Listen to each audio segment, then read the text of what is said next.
Growing up with an Indian mom, I learned so much about making the most out of what we have. And later, I've added my own modern, eco friendly spin on these traditions.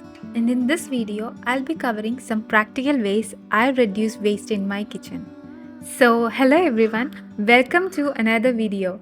Let's get started.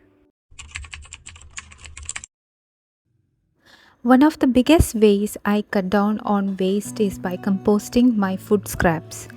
Any leftover vegetable peels, stems, and other bits go straight into my compost bin. It breaks down naturally and turns into a rich soil that is perfect for my garden.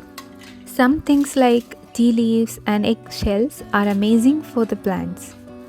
I do not compost them, instead, I directly add it to the garden bed instead of throwing them out. I do not throw orange peels. Instead, I make bioenzyme cleaner with that. It is very simple. I use orange peels, sugar, and water and let it ferment. The result is a natural cleaner that smells great. Did you know that some fruit peels can have a second life? Yes. For instance, I save orange and pomegranate peels to make some tea. You can make it with either the dried or the fresh peels. It adds a natural flavor and also caffeine free.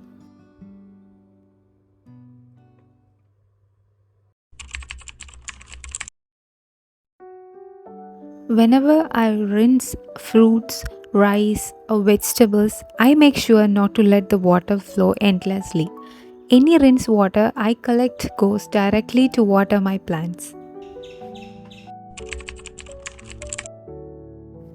When I finish with any bottle or container, my first thought is always, can I upcycle this? I use them to add a bit more nature around the kitchen and home.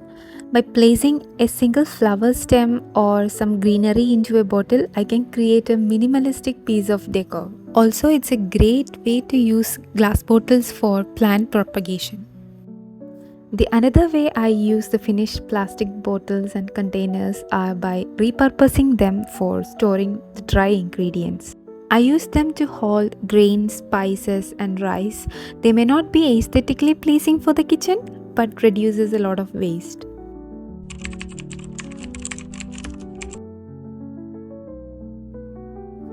I always bring my own cloth tote bags when I go for shopping. They last longer so that I can reuse it for multiple shoppings. This way, I eliminate some amount of plastic out of my house. For cleaning, I used to repurpose my old clothes into kitchen towels. Growing up, I saw my mom do this all the time. So it is a simple way to keep using fabric that would otherwise be thrown away, plus it saves me from buying paper towels.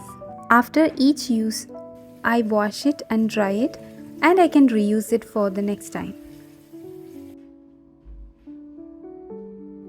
I repurpose the old newspapers or paper bag as a trash liner.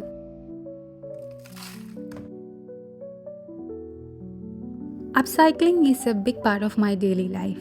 It's all about taking items that might be seen as a trash and giving them a new purpose.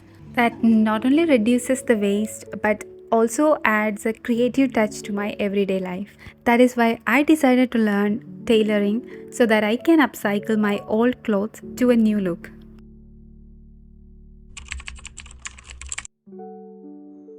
I always make a plan before I go shopping. By practicing this, I only buy what I know that I will use, which prevents food from going bad before I can get to it.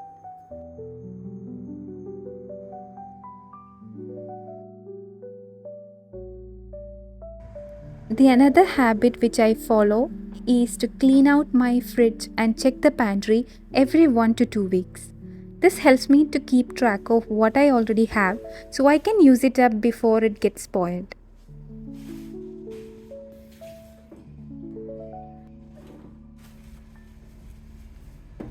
It is a simple habit that ensures me that I'm not wasting any food, plus it keeps my kitchen organized.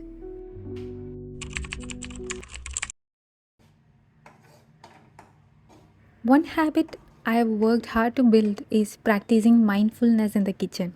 I try to stay nearby while cooking so I can avoid overcooking or burning the food.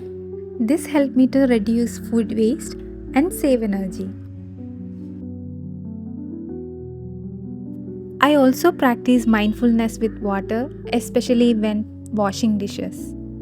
Instead of keeping the water running, I use gentle pressure and only turn on the tap when absolutely necessary.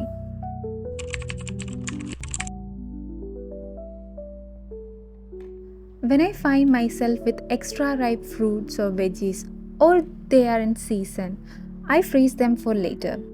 I used to make smoothies or blend them for baking or make jams with that. I also freeze leafy vegetables like coriander leaves or mint leaves. They last longer this way. Batch cooking is another go to of mine. I prepare meals in bulk, which is not only saves time but also reduces the energy used in cooking. I hope these tips inspire you to try some of these practices at your own home. Remember, it's all about the small changes that add up over the time. Let me know your thoughts about this video and also comment if you have any tips of your own. Thank you for watching this video. We'll see you in another video. Until then, take care.